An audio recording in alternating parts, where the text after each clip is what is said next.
Hello everyone! So if you are part of the YouTube community and you have clicked that subscribe button, then you will have noticed that I shared a post about Acoustica doing a massive sale. And then they're doing the Amber, which is a emulation of the Avalon. Is it the 2055? I can't remember, I lost my piece of paper. But loads and loads of people use the Avalon for its sweet top end. So I thought, no what, I love top end. I love sweet top end. I always love to be adding more air to my vocals. So I thought, this is going to be a really good idea for a video. We're talking Maag, we're talking Acoustica Magenta, and we're also going to do the Amber, and the settings will be as soon as you first get to that screen. Okay, let's do it.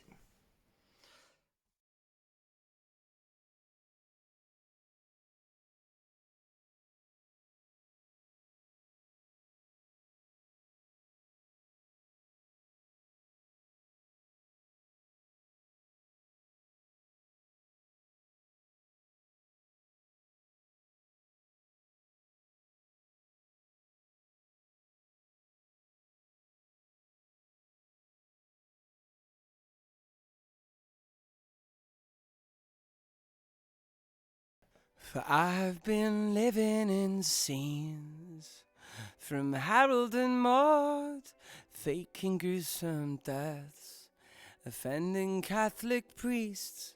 So send this boy away, forsake him at your peril. There can only be one loser.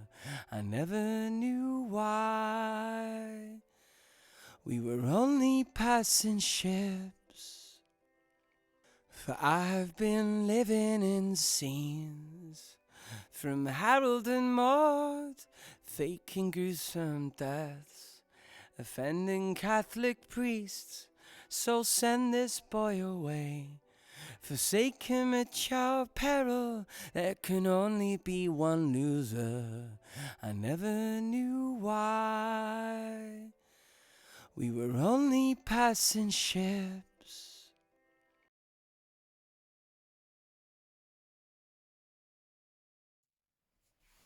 Okay, so first time round I actually preferred the Amber, Maag last, Magenta in the middle, so quite interesting.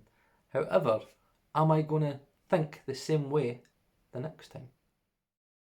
For I've been living in scenes from Harold and Maude, faking gruesome deaths, offending Catholic priests. So send this boy away, forsake him at your peril. There can only be one loser. I never knew why. We were only passing ships.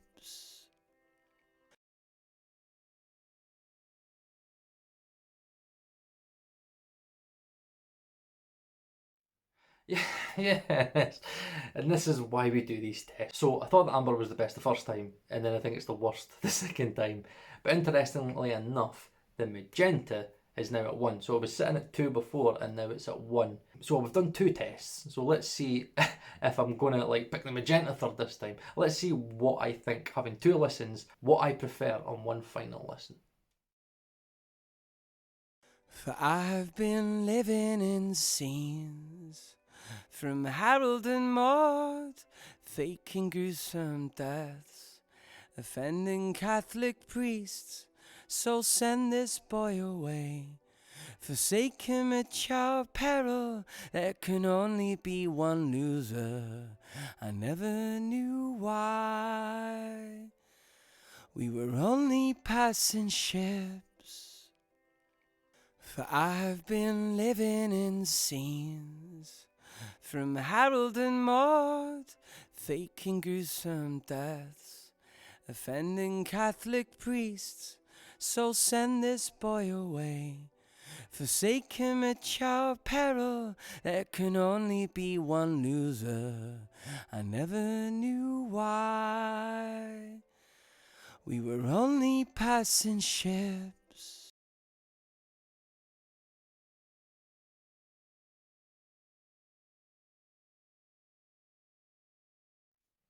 Right, okay, so exact same. So very interesting. The first time I thought the Amber, and then having more and more listens, and my ears coming more like desensitized to the changes, I kind of felt that over the period of time, the magenta was the one, and I think it was that clarity, and I think it was that consistency, where it was interesting how I thought I didn't like the Maag the first time round, but then I liked it better the other two times, which brings me to the conclusion that the amber and the Maag, at kind of optimum settings. The good thing with the Maag is you can push it, and you can push it, and it doesn't ever get too harsh. But again, it does have a limit, which is the issue, okay? Which is the issue. What I am going to show you is, because a lot of people will say, oh, well, I'm not going to buy amber, okay? Now, the thing is with amber is you can crank that sweet in that top end and that air even more. I just kind of feel like it completely gets in the way. It kind of just becomes a bit overbearing. So what I want to show you is the amber dimed, completely dimed, and from 0 all the way up to max.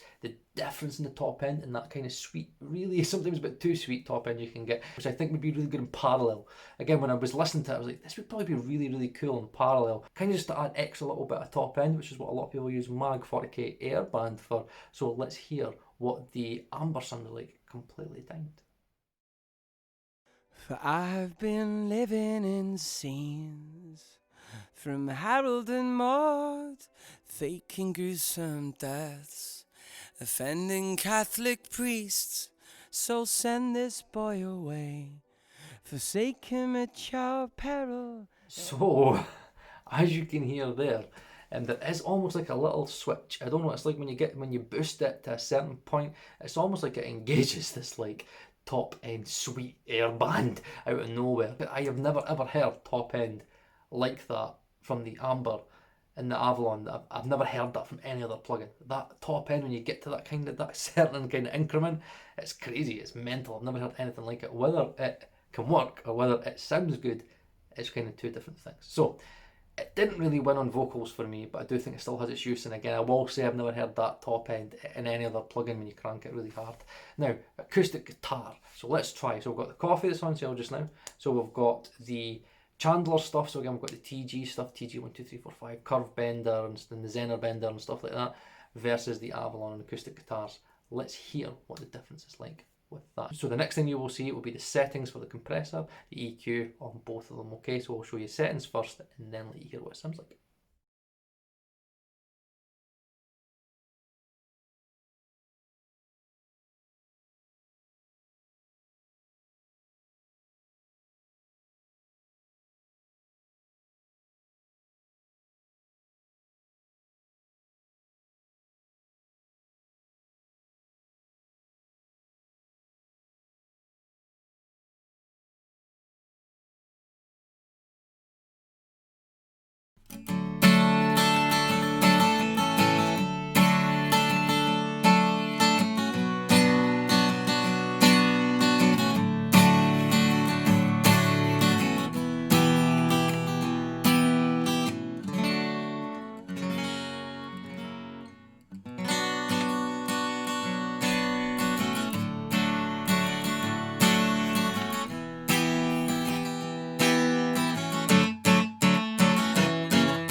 Now, that to me was an eye-opener. How good does that amber sound on an acoustic guitar? Now remember, I went through a lot of different plugin changes. I was using a Focusrite for ages on acoustic guitar, and I thought that Focusrite was the best thing that I'd ever used on acoustic guitar. Then I moved to the Coffee, and I really liked the Coffee. Now, what the Avalon does to an acoustic guitar is it brings to me more body to it. The high end is definitely sparklier. It's got a little bit more kind of top end sheen to it, but it's the natural nature of it. I actually feel that the coffee actually sounds a little bit stagnant and it sounds a little bit static, where the Avalon has this little bit of bounce to it. And again, the compressor in conjunction with the EQ, it just kind of brings the acoustic guitar to life, and it brings in the room a little bit more, and I just think it has more bounce and more life and more energy, and it suits the acoustic guitar. It actually adds to the acoustic guitar. It's amazing because I love the coffee on acoustic guitars, but the Avalon just does something completely different. It's completely different to the coffee, and I've set them kind of roughly as close as I could, and it's just, oh god. So to me, to sum up, Avalon, is it a good purchase? For 60 quid, it's a big purchase, but I should have done it on piano. I'm quite annoyed I didn't do it on piano, I just didn't have time. Because of what it sounds like on an acoustic guitar, I actually do think it would probably sound really good on a piano, and I kind of understand why people say it sounds great on a piano, because that kind of natural openness and that natural ability that it has. It's very musical in my opinion. And the top end's bright, but like has a nice sheen to it, and it's not brittle or harsh, and I can imagine that really complementing a piano really well. I probably would say that the top end in the Amber probably is a very, very good buy. You've just got to find the right use for it, okay? You just got to find the right use. But acoustic guitar, I'm definitely getting it for acoustic guitar because I need that sound on an acoustic guitar. I need it for my next single. If you've not watched the other video that I've just done today as well, which is all about overloud, it's an overloud shootout as well. And again, I've got nearly the whole gem series I'm kind of shooting out. And I'm going to be doing a part 3 of the dynamic transient. If you've not watched the first 2 parts, then I definitely suggest that you watch that. This plugin is kind of a game changer. It is basically the best dynamic plugin I've ever found. If you put it on a mix and look at pretty less you setting, it could just basically completely change your mix. If it's like drums and bass and you just want to make it a little bit tighter, a little bit punchier, and bring your mix out a little bit more, dynamic transient. So again, check out part 3 and check out the other parts. Mix on Wednesdays. Check out next Wednesday. I've not decided what I'm doing next Wednesday, but I will very soon. Remember and like, so that way YouTube knows that people like it, and it'll push this video out to more people who have maybe not seen it, and hit that subscribe button if you have not already, because if you like plugin comparisons and shootouts, I have got entire series of plugin comparisons and shootouts. I don't know why you wouldn't have clicked the subscribe button. So thank you very much. Mix on Wednesdays.